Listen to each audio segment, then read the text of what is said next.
Third grade Scott was committed to the idea that Mikey was a way cooler name than Scott. Yeah.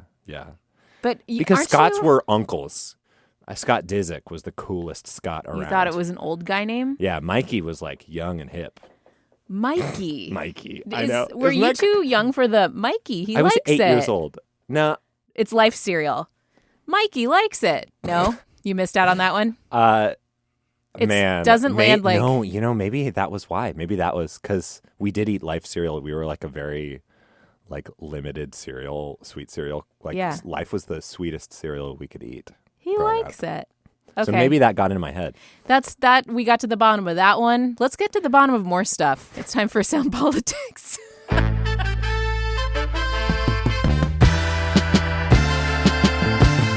You're listening to Sound Politics. I'm Scott Greenstone. And I'm Libby Denkmann. And Scott, Seattle has been prepping for years, really, for a little soccer game that's coming to town on Monday, the World Cup. This is a small outfit. How could we describe the vibe in Seattle right now? We're a few days out. Yeah. I think the city is hyping itself up, right? We have done a lot of work. I think in some ways, Seattle has been prepping for an event like this for decades, right? I think about the planning on the waterfront to bring down the viaduct and turn, that overlook walk and the new aquarium and even like Myrtle Edwards Park, like into that this just reopened, gorgeous, this gorgeous like jewel. If you have not been to the waterfront recently, it's incredible. It is so nice, and that is like a little bit of coincidence, but it's also like time to show off, right? Now I think like we've done so much prep and so much work. I was talking to a 3-decade Pioneer Square resident, Tia Petrovich. Wow, for 30 years she's been living in Pioneer Square. Wow. She moved in. The World Cup will be right at her doorstep. She's lived right next to the stadiums. I asked her, you've been here, 30 years. What is the vibe right now at this moment, like just a few days out? It's pretty quiet down here right now. Super quiet. So it's kind of like, I don't think it's going to be a storm, a lull before the storm, but it's the quiet prep. I think we're already ready. Everybody's ready. And it's just super quiet in the neighborhood. And I'm like, okay, it's going to happen. It's going to happen. We know something great's going to happen. So it's an interesting feeling. It's like, here it comes.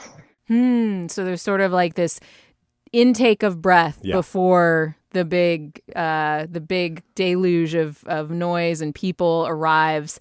I think there's also nervousness about overhyping what's going to happen here in Seattle. Yeah. Like projected visitors had to be revised down, right? Especially international visitors, not as high as expected. International travelers are getting, hitting these roadblocks, traveling to the United States. A lot of fans can't even get visas. Some officials and players have already been denied access. Yeah.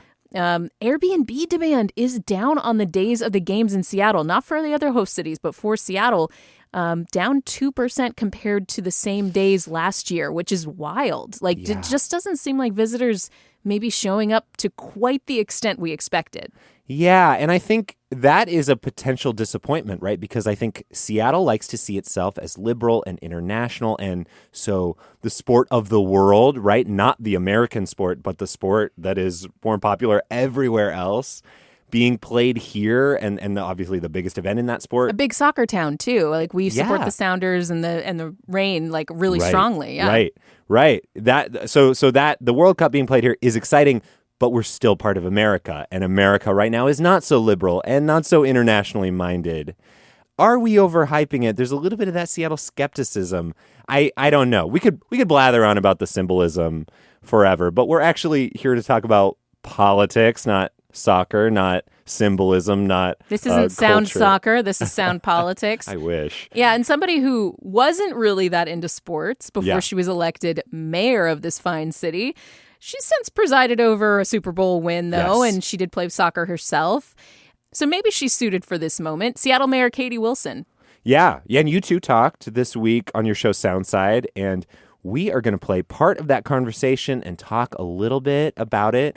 The pressure is really on Wilson, right? As you two talked about, Some feel that she flipped on her campaign promises by installing and then turning on a set of surveillance cameras in the stadium district right ahead of the World Cup. She announced that last week, that the cameras were actually going to be on during the World Cup. And she said she was going to set up 500 homeless shelter beds by the World Cup, ostensibly so she wouldn't, just be like sweeping homeless people out of sight for the visitors. She failed to meet that number. She reached a smaller number. She has opened some tiny house villages, some shelter beds. But that's our read on what's been going on. The mayor has her own. So let's go to your conversation with her. Yeah, after this break. Sounds good. After the break. This is Sound Politics. I'm Libby Denkmann, and I'm here with Seattle Mayor Katie Wilson. Mayor, thank you so much for being here. Of course. Great to be here. So I want to start with the World Cup. I mean, the city has been preparing for these 6 matches. The first one is Belgium versus Egypt on Monday. We're going to talk about a lot of serious stuff today, but kind of on a lighter note, I mean, you announced that Seattle's partnering with the World Cup Organizing Committee to get 1,400 tickets into the hands of local kids and their caregivers. There's a lot of excitement as this big event is right on our doorstep. You have kind of indicated in the past that this sort of big city showcase was a new thing for you. It wasn't necessarily part of your wheelhouse before. How do you feel today? How's it been like prepping for such a huge global event? Well, I will say I am very excited for the World Cup being in Seattle. I mean, of all the, I think it's well known that I was not like a huge professional sports person before stepping into office. Now, of course, I love all of our teams, but I will say that the World Cup is one professional sporting event that I, have in my past life sought out. I love soccer, used to play soccer, so really, really excited that this is happening in our city. And of course, we are all hoping that the games, first of all, go off without a hitch.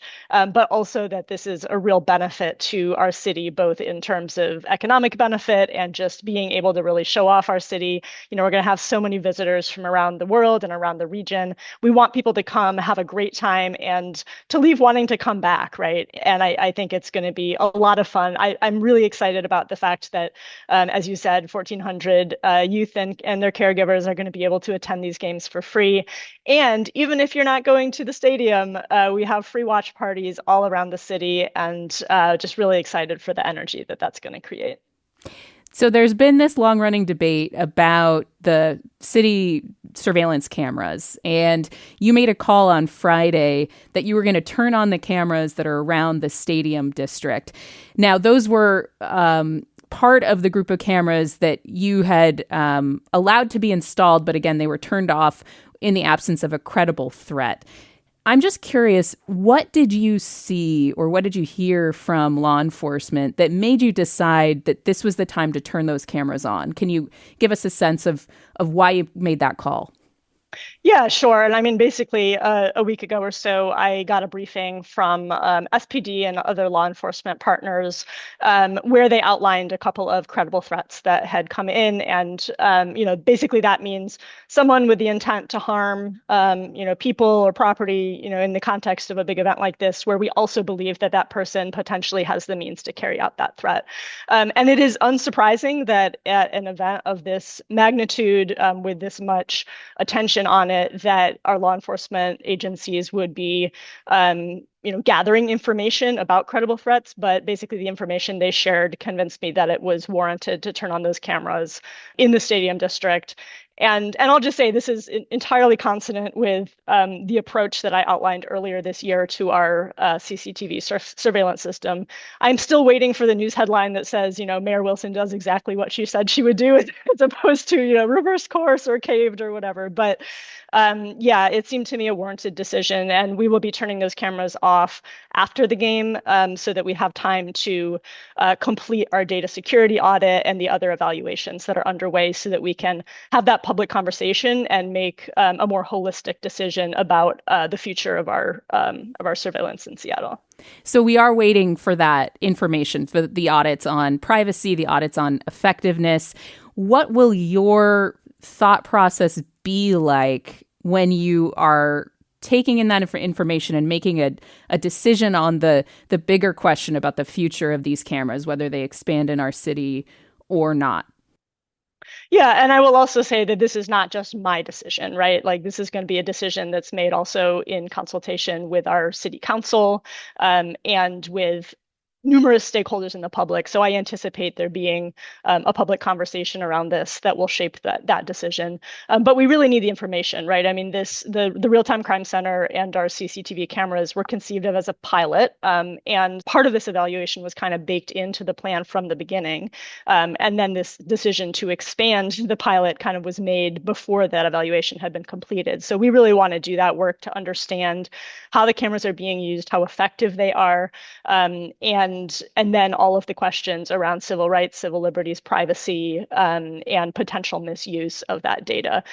So all those things have to be weighed. I think it's a really challenging issue in part because we're talking about real benefits and costs and also about risks, right? And I think from what I have seen and heard, I think it's clear that cameras have a real utility especially in helping to solve crimes.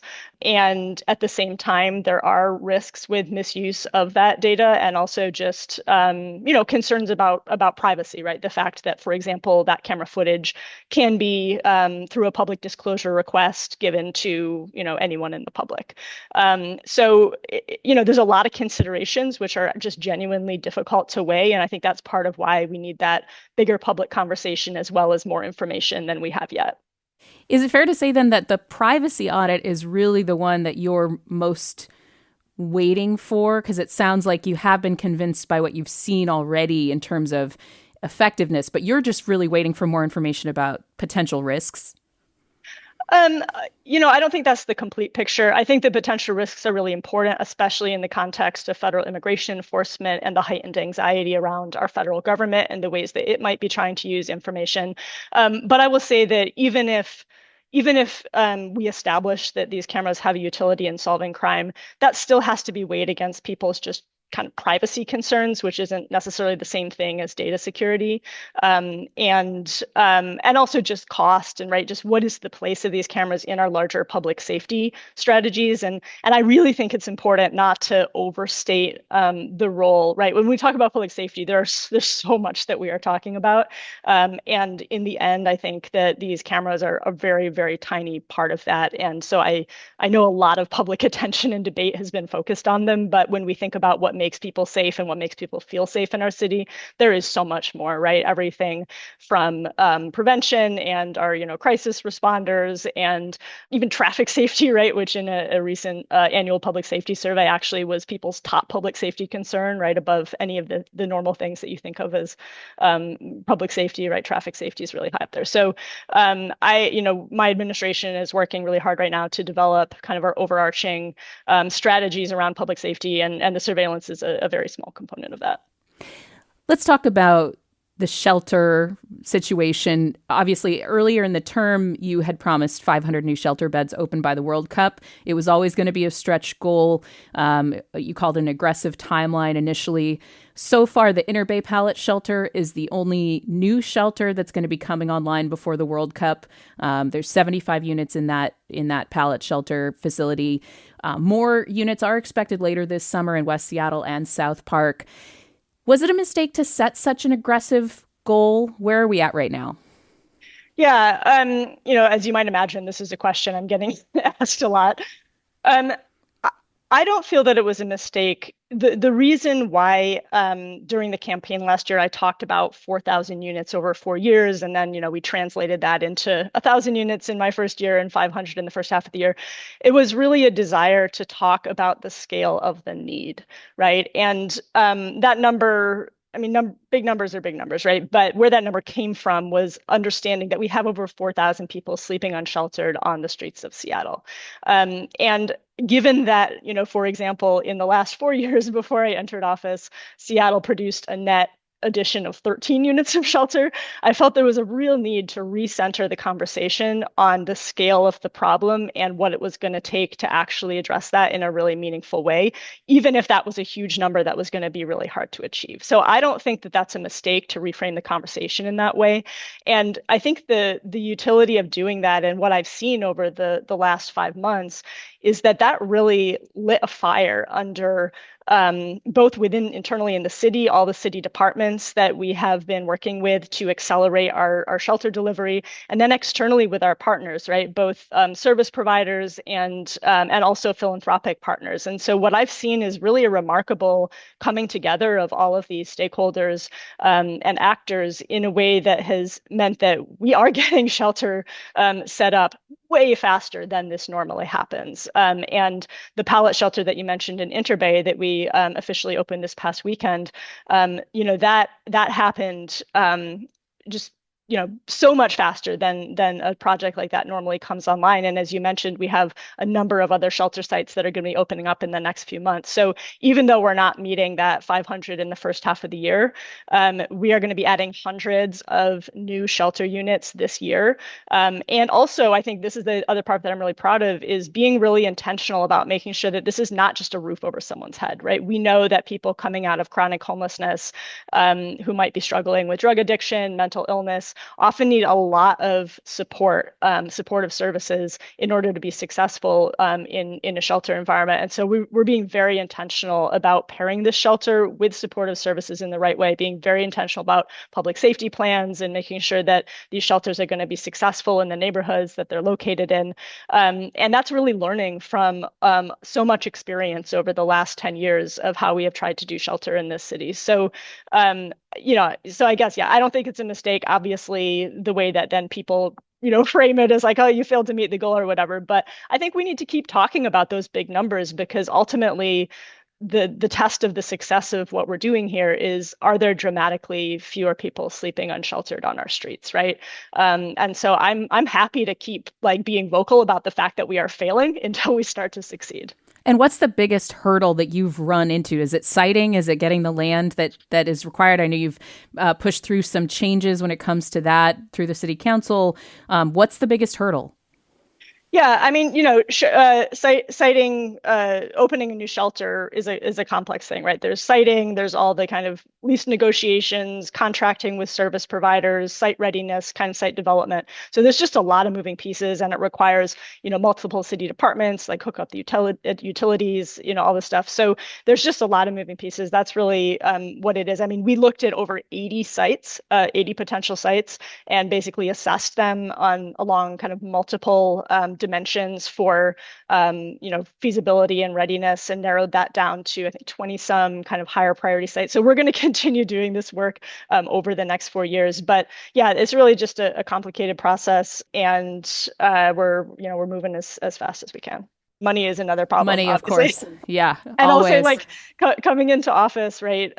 This year's budget was already baked before I entered office, right? It was decided on last year. So just that process of combing through the budget and finding little pockets of money that we could pull into this effort. And of course, some of that required collaboration from the city council to free up some funds, and really grateful for their work doing that. And on the other pieces of legislation that were necessary to basically expand our kind of lease signing ability and potentially expand the size of some of these sites.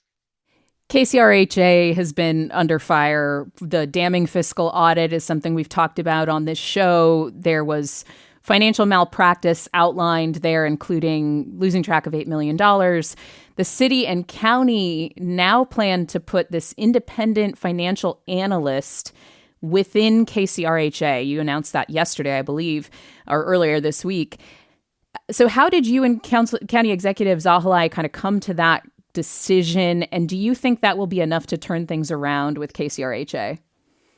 Yeah, I mean, this is really an immediate step that we felt was necessary to make sure that we have the appropriate financial controls within the agency in the very short term, kind of regardless of the decisions that are made as we go along about the future of the agency. So this is really just making sure that that we are stewarding public dollars appropriately, and that we're able to build that just public confidence, which is lacking right now for very good reason, and the confidence of our respective governments that the KCRHA is able to to steward those public funds responsibly in the short term. So there's going to be a bigger conversation moving forward about the future of the KCRHA. And, it's complicated. I think for me, there's and I will note that, right, we're doing our shelter acceleration work in-house at the city. We did not do that through the KCRHA.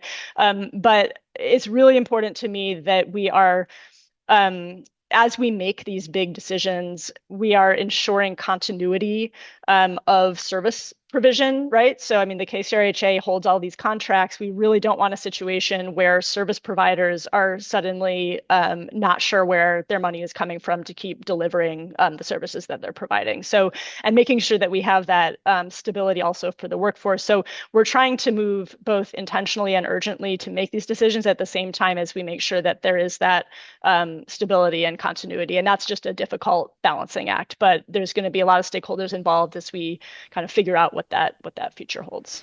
And how will you make that call on whether the King County Regional Homelessness Authority is worth saving? Because there are people calling for its dissolution right now.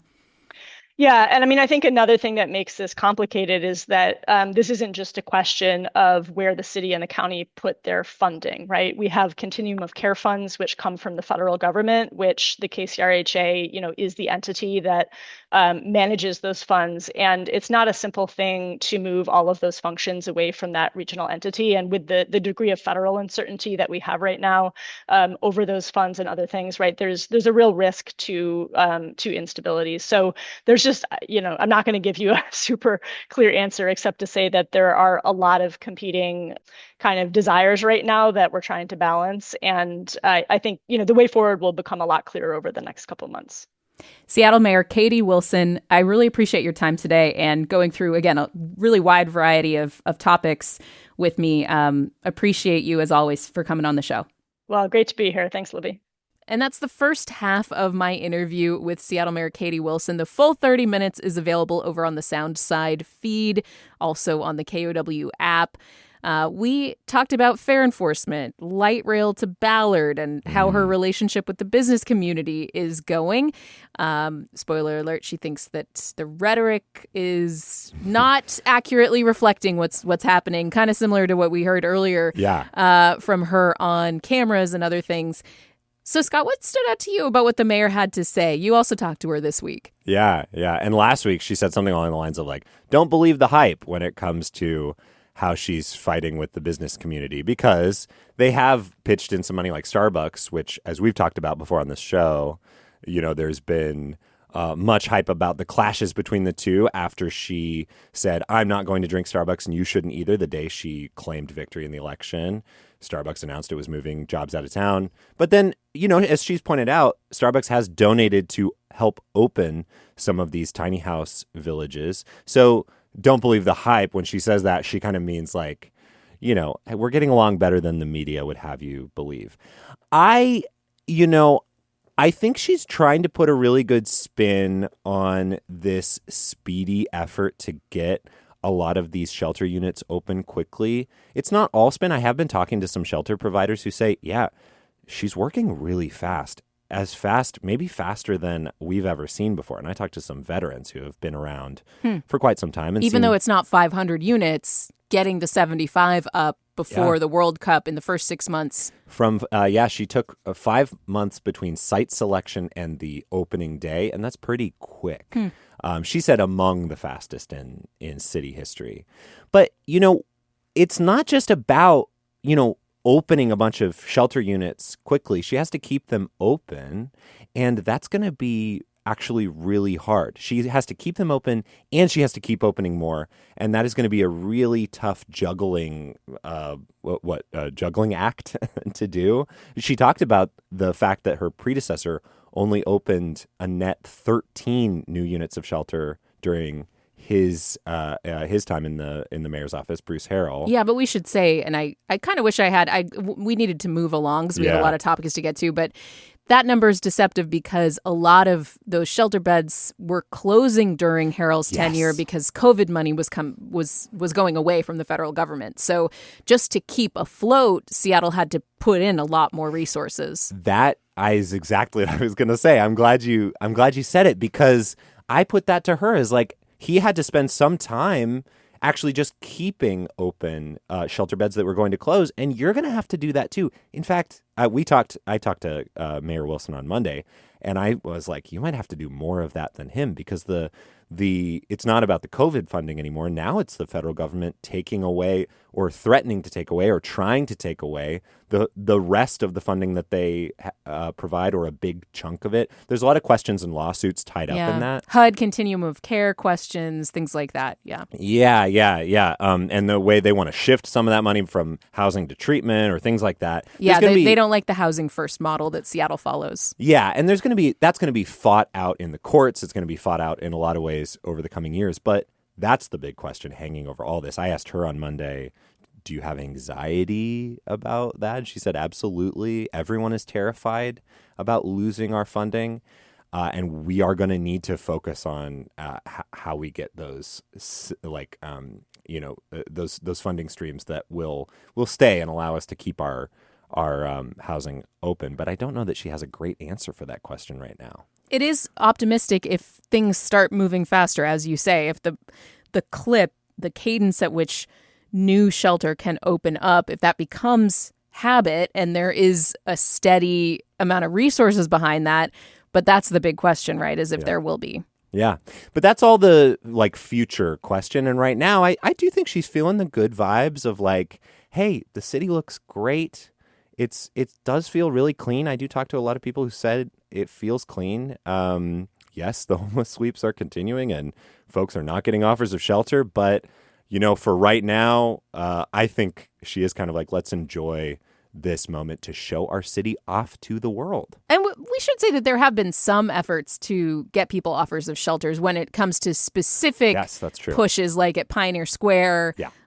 There was a big effort to make sure through Purpose Dignity Action, the group that Lisa Dugard heads up, to really make sure that people had that option. And a nonprofit collaboration that focuses on a few folks who sleep outside in Pioneer Square, getting them indoors before the World Cup. Many of them, I think last time I checked, it was 23 out of the 40 individuals they had sort of focused on are in, and the other 17 they're hoping to get in the next 2 weeks. But by and large, the sweeps are continuing apace, just like they did under Harrell, and most of those people do not end up getting real offers of shelter. And I did ask Katie Wilson on Monday when we talked, does that bother you? And she said, it does. I don't want that to be the status quo. I'd like to move beyond that and open more shelter, but we have to move quickly.